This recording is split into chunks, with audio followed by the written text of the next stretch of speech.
Nga, we're going to review English. Yan mo na yung pinakanabudlayan mo.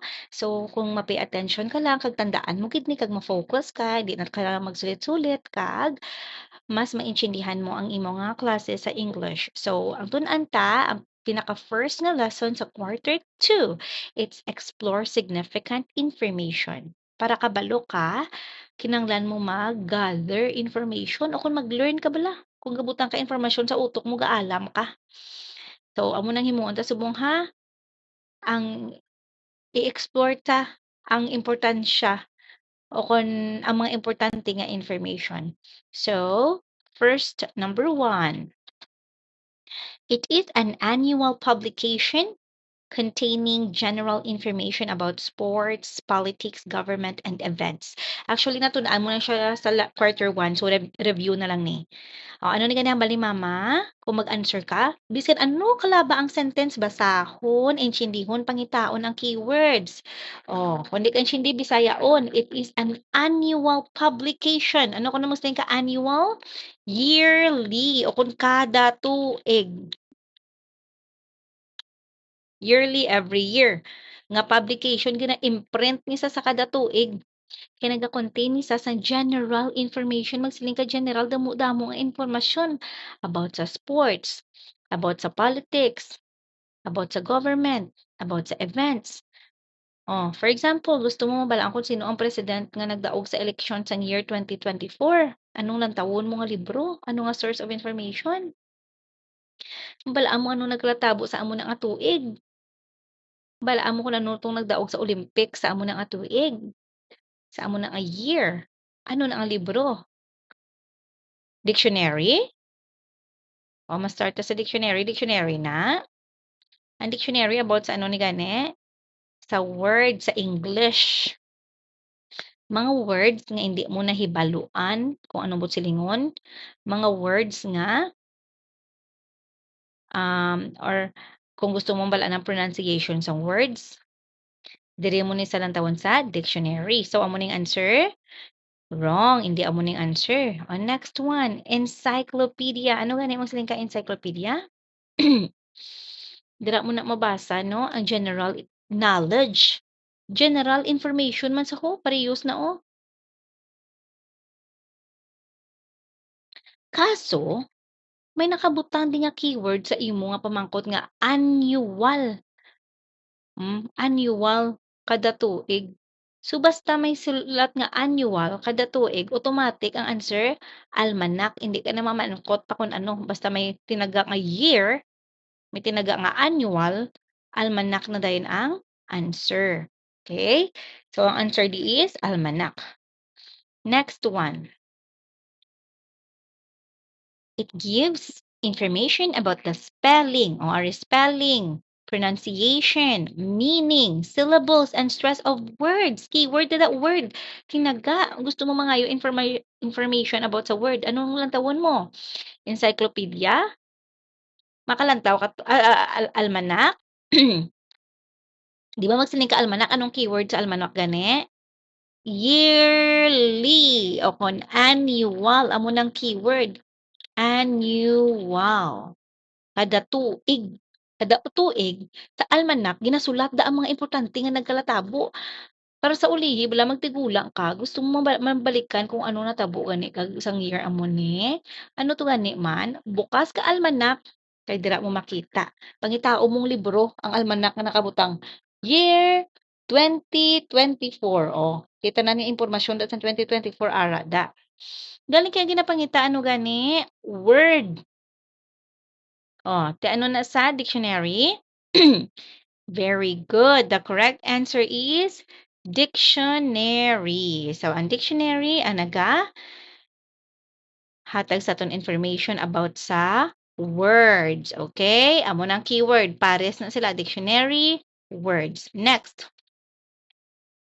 You want to gather information about the people and population. Gusto mo mag-gather information kuno about sa tao, sa population.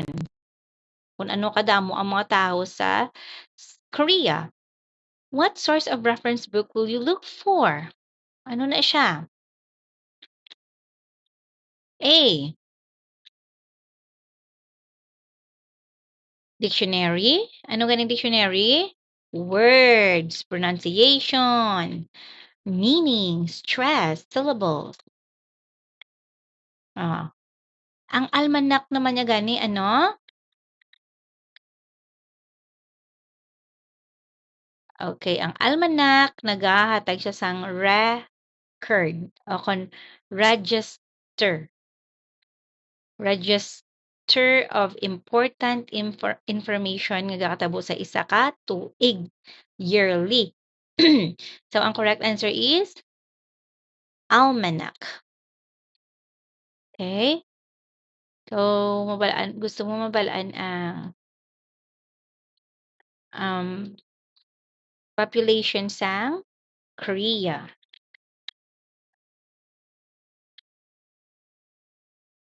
Wait lang.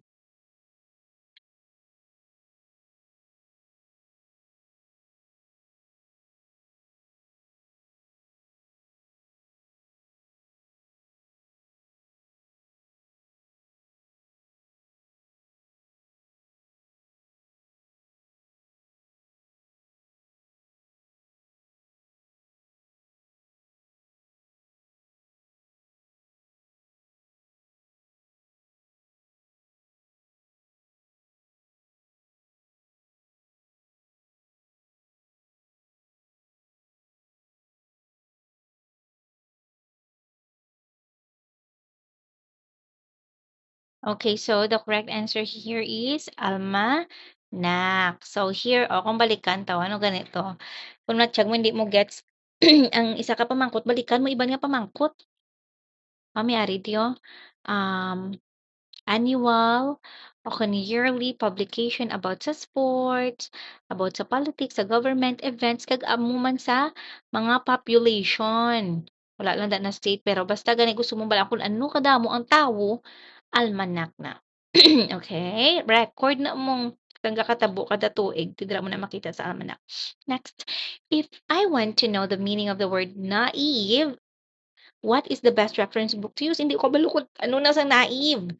Sa di ko na pagitao ng word na, kay gusto kong bala ako na ano na, sa almanac, sa dictionary, o kung sa encyclopedia. Almanac, makita ko ning word nga naive sa almanac. Wrong. Kaya ang almanac gani man no da makita ta yearly nga information about sa politics, sa politika, sa government, sa gobyerno, sa places, sa record, sa mga kadamong taho. Mm. Sa dictionary? Yes, because ang naive word na sa. Kag basta word gani, gusto mo malaan ng meaning, dictionary ang answer. Okay, next one. It is a story. Wait. It contains information on all branches of knowledge and topics are arranged alphabetically. O, ari ko no lang ga, ang information nga makuha mo nga sa ini nga source of information, gatok kita sa tanan nga branches sa knowledge. Party sa sapat, party sa kalibutan, tanan gid mo nga knowledge, oh. May word nga knowledge. Ano gani na? Basta may word nga knowledge.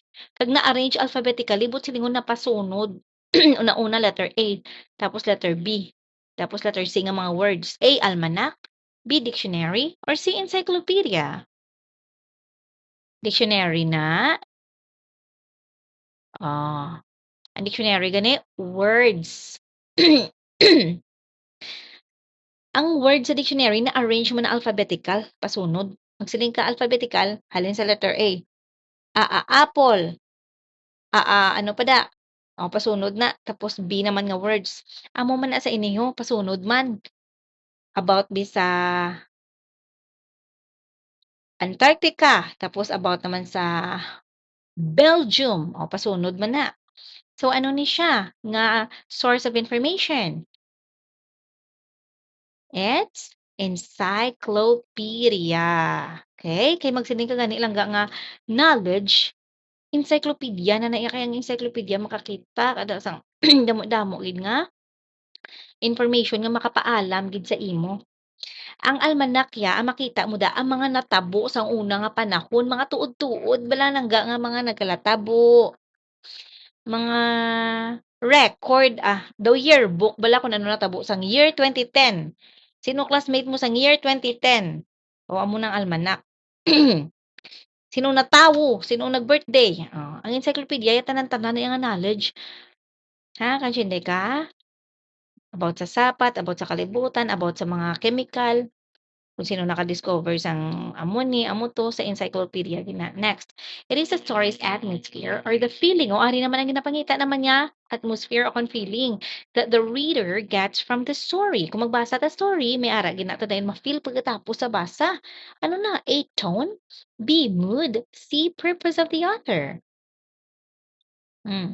Kung tapos mo basa bisang kululbaan nahadlok ka, tapos mo basa sang kaladawan nagkautoy-utoy ka kadlaw. Di ano na sa nga ano na siya nga atmosphere ang nakuha mo? It's the mood. Basta gani magsiling ka feeling, mood na. Amo na ako ng taho dasig mga cake tapos makadlaw daw ano sa may swing of moods. Gani lain niya moods. Okay? So, next one. Okay, amo na isang mood. Next. It is the author's attitude towards the subject. Attitude kuno sang author towards the subject. Magsiling ka subject angga obra sang aksyon da sino ga drama-drama da sa story. Anong attitude sang sang author? A, tone. B, mood. C, purpose of the author. The correct answer is purpose of the author. Kung butangan kung sang ang attitude dabi sang author, bibutangan niya dabi ang subject, di ba? Mo ng artista sa story. Ti kun butang da bisang author bi nga, ano bi ang subject bi kaluluoy, ginaapi-api sa, gali kay prinsesa sa. So, amo sang purpose of the author, may purpose na ang author kung nga ginaamo nang ginahatag yang nga role sa mga characters o kung sa subject, okay? Intindihon mo na lang nalangga kay self-explanatory mo na. After reading the novel, magsiling ka novel, laba-laba ang story. After reading the novel, I felt so depressed. Tapos ya basa, doon na depressed ako nung nasubuan din sa kuno. Nasubra pa sa kasubo. What does the statement signify? Ano na, A, mood, B, tone, C, purpose of the author? The correct answer is, pusapos na mood. Iya mudo nagsubo. Okay.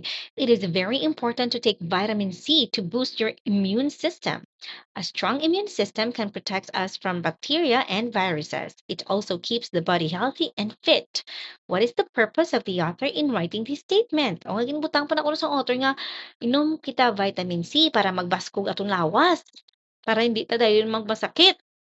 Para i-criticize, magsiling ka criticize, isuyaan bala for example, "Ay, amo amo man na iya ang iya ginsuksok yang bayo hindi bagay siya ang kolor." Amo na sa criticism na ta. Hmm. B, to entertain, magsiling ka entertain para malingaw ka. Ang kanta-kantahan kada para ma-entertain ka. Istoryihan kada sa party ka naming story party sa inaswang para ma-entertain ka. So, naga-entertain ni sa o concede to persuade, magsiling ka persuade daw ginahagad ka. Ano ni? Gina-persuade ka nga mag-inom vitamin C? Gina-entertain ka, ginalingaw-lingaw ka? O kung gina-criticize ni, daw gina-question ang imong ang text nga iniga-question? Persuade, nagahagad sa aton nga mainom kita vitamin C. Amo na, persuade, hagad, persuade. Next, what does reading a news article provide the readers? O nga, nami kung magbasa kita sa news article, person na sulat ni Tito Jones. Ma-entertain kita. O news ha, balita. Para ma-entertain, kung galantaw ka da sa balita, daga-entertain ka. Be gossip, chismis. Para mag-chismis ka. Gapamarites. O kung si information. Galantaw ka balita kay para makabalo ka kung ano to katabo para may makuha ka information. Ano correct answer? Letter Amo na malantaw kada sa Senate hearing kay para mabalaan mo kung ay ano gid man to man, tuod gid man to, be malantaw ta para kabalo ta be. Okay? So para kakuha ka sang information. Amo na sa basta news, magsiling ka news, balita. Ang balita, hindi na sa para malingaw ang tawo. Ang balita para na sa ma-inform ang mga tao. O ibalita nga may bagyo para ma-inform, makabalo mga tao, makapreparar. That's why nga may balita. Okay, next. A text structure that simply describes something is ano ko nga structure nga naga-describe, aring word, describe. Damo-damo sang klase nga text. O basta gani describe, cause and effect na. Magsiling ka cause, ginahalinan, effect, resulta, description, comparison, nagakumpara kag nagahambal sang kinalain kag pareho. Hindi ka na magpangduwa-duwa from the word describe, description. Tapos-tapos. Okay? Next. A text structure that has two parts. O, tanda iklo word, two parts. The author identifies the problem, may problema. And then detail solution, may solution. Ano na sa? May problema, may solution. A, cause and effect. B, compare and contrast. C, problem and solution. Ara na ginahungit ka na sa answer. Problem and solution. Okay? Alright. Next. Oops. A text structure that covers a few purposes such as sequential instructions and chronological events and arguments is, buday-budlay intindihon, pero a text structure that covers a few purposes such as sequential, musiling ka sequential, ano gani yung sequential man? Pagpasunod, nong i-sequence imo nga notebook nong halin sa first period hasta sa last. But silingod pasunuron ang notebook, pasunod. Ano ganing sequence? Pasunod, okay? Kung magsiling ka chronological events, amo man na pasunod man sa Japon, baby ka anay, tapos nagbata ka, tapos nagdako-dako ka na. Amo na siya. So, ano na siya nga klase text structure? Description. Ano nga siling ko description? Naga-describe. Sequence.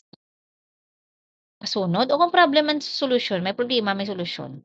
Ara ng sequential ho, kundi sequence na pagpasunod. For example, sa una nga panahon, si Dane baby pa na. Tapos, nagakaon sa permi, nagdako-dako na sa. Tapos, subong 11 na sa. Na sequence na sa daw nagastal ka ba sorry nga daw napasunod mo sa una gamay ka pa ang subject, ang artista sa story. Amat-amat dako. Puwede man nga sang Lunes, naglakad ko sa eskwelahan. Sang Martes, nagampang ko. Sa Miyerkules, nagluto ko. Okay, so it is a sequence event. That's sequential. Usapos na naintindiyon? I have two dogs. Both of them have the same color. Oh, may parehas kuno. But of different breeds. Parehas color, lain-lain rasa. The text structure of this statement is same, parehas, different, lain-lain. Ano ganyan siling ni mama? Basta may pareho kag difference. Cause and effect. Compare and contrast. Or sequence. Ano galing cause and effect? May ginhalinan kag may resulta. Tanan niya ginaubra ta may resulta. For example, ang cause. Nagala ka cellphone hasta alas 3. Nagpulaw ka. Anong effect? Tuyo kapag kabwas. Amo na siyang cause and effect. Sequence. Ano ganing sequence pag ako lang ginambal? Sequence. Pagpasunod. Compare and contrast. Ano ganing musling compare and contrast? Magkumpara ka, ginahambal mo kung ano ang kinalain. Ay, ang bata na iyan ni ano yaho, alam na iya. Nan, ginakumpara mo mga bata. Iya na iya bata, umango na iya. Nan, gina-compare. Ang contrast naman ay ang mag-utod na parehas kina sila nga duwa mga buot. Ang similarity. Ang contrast ginahambal mo ang ilang nga pareho. Di ano na sang answer? Letter B, compare and contrast, may the same and different. Sulit-sulitin mo ng video nung ha, hasta ma-master mo nung ang keywords ha, kaya amo na nakasimple. Now, Jose never fails to end the school year with flying colors. Magsiling ka flying colors, tag-as grades mo, ara ka sa honor roll. Very high honor. Because of his diligence and dedication towards his studies. Tag-as ko nung iyang grades. Pagka-graduate ya, kay tungod diligent sa, gatuon gid sa, kag pangabudlay, wa ay nagsilingan nagtaas ha. Kay tungod alam sa, ang nakabutang de, nagtaas siya grade sa tungod nagbira-bira sa tuon. So biskan ano kakaalam kung wala ka gabira-bira tuon, hindi ka gid ka taas. Siguro sa top 10 kung alam ka gid top 10 ka. Pero kung yung parisan mo nang kaalam mo sang tuon, kag dedication bisan kapoy ka birahon mo gid tuon kay may goal ka nga gusto mo taas ka, matap 1 ka gid. Amon ang difference ang alam kag nagapaninguha. Okay? Amo na siya kuno gapaninguha gid siya. So the text structure of this statement is, anong structure ng statement? Cause and effect, compare and contrast, o kung problem and solution. O hindi na bi si mama, bi mag-question si mo sa tabi. Letter? Anong answer? Letter A, may cause. O ang epekto, may flying colors sa. Nga ang flying colors sa? Kay bira-bira sa tuon, may dedication sa kag diligence. May resulta ang ginhimo ya. So, cause and effect. Check to answer mo hindi. Kung check to, very good. Kung hindi, liwatan ni kag ipasulod sa utok. Okay, so amo na to. Giniisip ko kung pila score mo. Ambot na lang kung nubo ka. Okay, so ma-start kita sa gathering relevant information from various sources. Magsiling ka various, lain-lain sources ginhalingnan. Gusto mo makabalo ka, pangita ka sang source o kung halinan sang information. Para sa mga marites, kung gusto nila kabalo sila sang chismis, mangita sa mga marites. Ano to natabunan? So, amo man akong gusto mo makabalo information. Okay? Mag-gather ka. Sa relevant, magsiling ka relevant, ang kakaangay man, for example, gusto mo mabalaan ang natabo sang 19 forgotten, malantaw ka sa dictionary. Biskan anong nakaukay sa talang nga dictionary sa kalibutan, hindi mo ginamakwa ang answer mo. Kay sala nga source of information ang imo nga gamit. So, dapat relevant, gabagay man sa imo nga gusto nga information. Okay, so next. May-ari kita dila lain nga source of information. Karon kis akong iton ka na lang sang sabat umandam ka kung sala pa. O, answer mama. What do we call this source of information? What's that? It's a dictionary. Ara na ho, dictionary. Ano ganing dictionary? Kung gusto mo mag-learn words, gusto mo mabalaan ang meaning ng words, gusto mo mabalaan ang pronunciation, ang stress, diri ka maglantaw sa dictionary. O, ari naman kung gusto mo naman mag-alam kagid, ngat daw tanan maansiran mo sa kalibutan. O, sino ni mga muna, o muna. Sino ang pinakauna muna. Kung gusto mo na mabalaan ang tanan nga information, diin ka nga source of information sa encyclopedia. That's why si Kuya Kim, ginatawag na nila walking encyclopedia. Kailan tawag ng encyclopedia? Maka-walk ang libro? Hindi. Pero si Kuya Kim, kabalo mo sa tanan nga sa encyclopedia, but then he can walk. That's why he's called as a walking encyclopedia. Basta alam-alam ka, muna tawag si mo. Next. Oh, kita mo ng kalibutan. Alright. Gusto mo naman mabalaan ang nagkatabo sang year 2024. O, pagkakita mo year, kabalo ka na kung ano na. Ginabutangan na year. Kaya syempre, mo na mong ang iya nga roll da. Gina-record, yun tanan ka katabo annually o kan yearly, kada tuig. So, ano ni siya? Almanac. Very good. Subong nga panahon niya, hindi na niya mayo ginagamit. Kaya may cellphone na, high-tech na. Ma-search ka lang da Google Map. So, ang una yang nga panahon, very helpful gini sa, kay ano ni sa libro ni sa, nga nagapakita sang mapa. Okay? Gusto mo matultulan kung diin buksan mo ni nga libro. Subong daway na niguro maayo ga bakal, kay subong puro cellphone na lang kalabanan. Ano ni siya? Atlas, basta mapa gani. Atlas, subong yan mabukas ka na lang Google.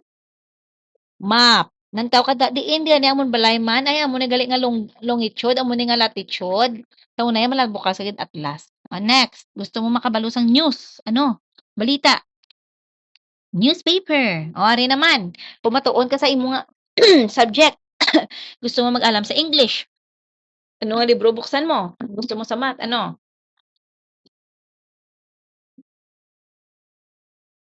Bukas ka sang textbook. Magsin ka textbook. Amo na ang mga libro lagi nagamit sa eskwelahan. Textbook na mga source ni sila sang information. Mga examples na ni sila ha. Okay, next one. Ang sikat gid nga encyclopedia. Tandaan mo ang keyword. Ano nga information ang ginahatag sa encyclopedia? Encyclopedia? Factual information. Magsinig ka factual. Tuod-tuod, hindi chismis, wala ginubra-ubra lang, mga tuod-tuod gini information. About sa kadamo-damo nga subject, damo-damo nga tawo, place, science, technology, history, business, and government, do tanan-tanan na lang niya ara sa encyclopedia. Kag ang encyclopedia, hindi lang na sa isa ka klase, may volume na. Kay siyempre tanan nga information na rada, tanan nga kaalam arada. Siyempre damo-damo man ni wala makatapusan eh. So damo-damo na sa nga volume. Kag na-arrange na alphabetically pasunod. Pareho ang makita mo. Okay? Amo ni sabi ang book chapter 1 or volume 1, ari volume 2, volume 3. So, amo na sa ang encyclopedia. Kay since ang encyclopedia nagka-cover siya sang wide range of knowledge or subject, syempre damo-damo man sa. Kag hindi budlay pangitaon kung gusto mo mabalaan ang dinosaur. O ano pangitaon mo letter D. O ti hindi ka na maghala ka amo na sang imo buko kay pangitaon mo lang letter D. Kag ang word nga dinosaur. Amo na sa ang encyclopedia about sa damo nga knowledge. Next. Example, unsa mo ni makita mo sa encyclopedia, ho? Shrinking ice, nagakatunaw, waling ice gali to, no?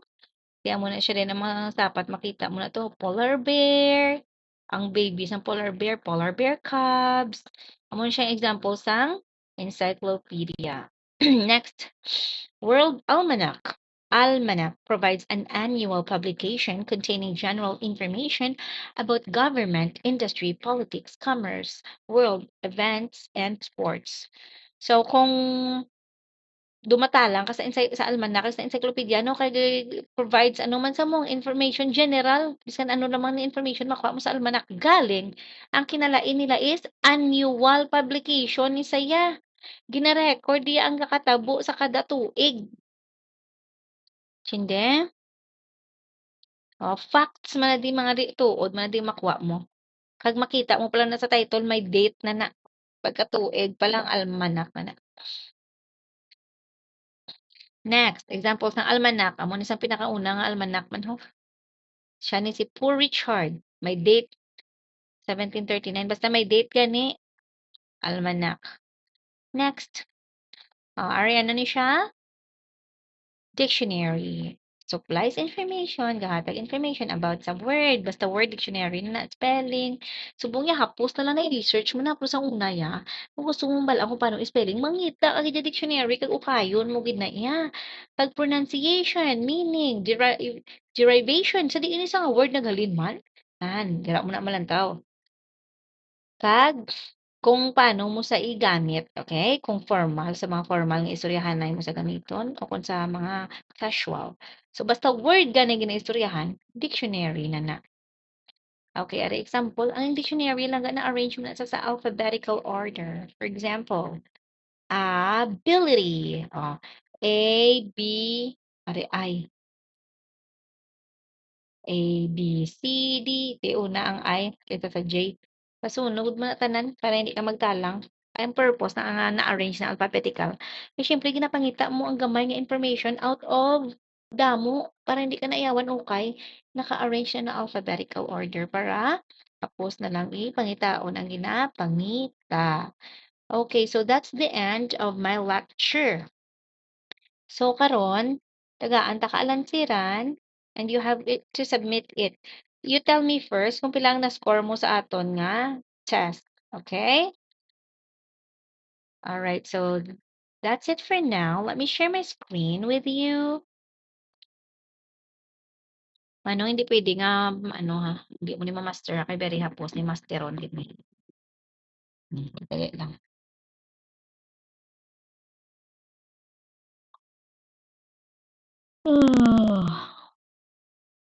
Okay.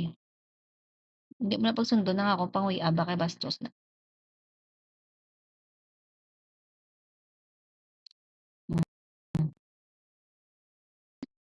Hindi mo lang.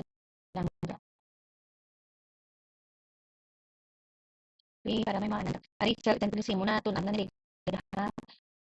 Kuwan lang nga na yung matamat lang nga review para hindi ka ma-worn out. Loading. Loading. Loading. Loading. Isend ko lang sa mo ah. Okay. Ore.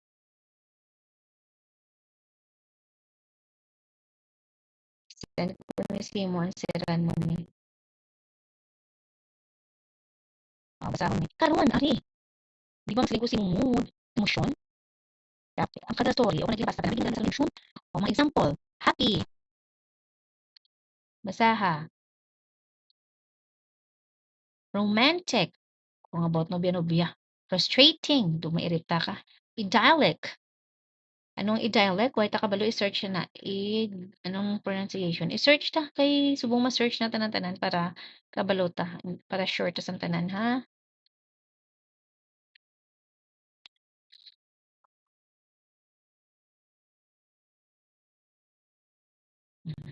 Ang pronunciation sina Idyllic. click mo na lang automatic kan sa dictionary kita mo rin online dictionary idyllic. Ang pronunciation niya. Kung may tanan naglantaw sa dictionary, way ta kabalo ay no. Amo na importante gadang dictionary. Idyllic. Kung say idyllic no, wonderful. Buka namin galing idyllic no. Daw sa word na idol no. Next, sorrowful. Daw sorrow kasubo. Ay hadlok. Joyful. Lipay. Whimsical. Ano yung sila ka whimsical? Nalipat na ko sa whimsical. So, i-search ka naman na kay Google kasi Google yung alam na biskan hindi ka magsiling open dictionary. Aga, siya na ma-search para sa mo. Muna na subong ka. Tapos, sa una, ikaw na mangita libro yan. Manghulam ka pa. Subong yan, i-search mo na kay Google. Whimsical. Do ka. Fanciful. Okay. Do ka makabilib. Melancholic. Subo-subo. Gloomy. Subo man. Fanciful. Sentimental. Reflective. Mysterious. Suspenseful. Amo na sila mga mood sa story. Kagalangga, ang mga story na ako ng mga text na may aran na sila nga purpose para mag-criticize. For example, ang mga column na bala kumbot ko na sa una lang ga magsiling ka column, mga editorial, ginawa sulat na sa mga tao para mag-criticize. For example, drawing mo da bipigado gintiro ni Duterte. Picture lang na sa pro-criticism na sa nga ang president gapang tiro do gina-judge siya bilang president. Basta pang judge kani criticize. For example, kin judge ka sa classmate mo, bala mo sa hindi ko pag i-criticize. Naman sa basta judge, criticize, kasuyaan. Question ka bala. Okay? For example, editorial, si Tito Jules sulat na sa. So, may basahon na sa nga text, tapos i-criticize na. O, next. Are, to instruct. Magsiling ka instruct, tudluan ka. For example na, magluto-luto ka pancake, hindi ka kabalo, mangita ka recipe. O manuals, mag-experiment ka, kung handbook, o instruct, natudluan ka kung paano mo himuon. Tapos to inform, makuha ka naman information sa mga news items, articles, reference books, ang mga sa kag-aring namian mo to entertain para malingaw. Story, riddle, o kung papakot. Okay? So, amo na sa ang mood kag my purpose ang ay pagdili to persuade ang iban sa langga para hagad ang mga tao nga i-follow nila para ma-convince sila to persuade. Okay? Ang persuade amo na ang convince. Karon i-send na ni mama si mo kay mahimos kay may klase pa ko ansiran mo ni ha. Okay?